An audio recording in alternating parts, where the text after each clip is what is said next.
পাৰে বা উৎপাদন মইতো সদায় কৈ আছো আজি আপোনালোকে চাওক মই কোনো জাতি ধৰ্ম বৰ্ণৰ কথা নকওঁ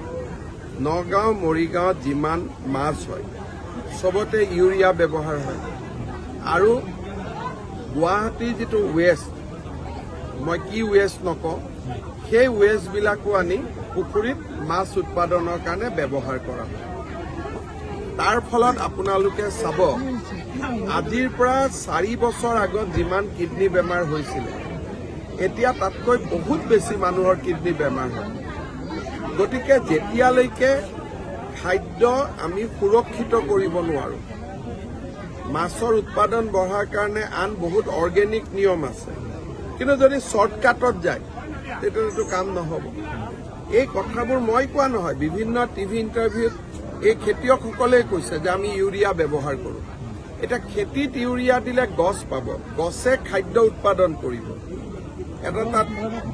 পুৰা চাইণ্টিফিকেলি বুজোৱা আছে যে কিমান ইউৰিয়া হ'ব কিমান নাইট্ৰজেন হ'ব পুৰা এটা ভাগ কৰা আছে এটা মাছত পোনে পোনে ইউৰিয়াটো দি দিয়ে মানুহৰ কিডনী বেমাৰ হয় সেইকাৰণে মই উজনি অসমৰ ৰাইজকো কৈছোঁ যদি নপঠাই ভাল কথা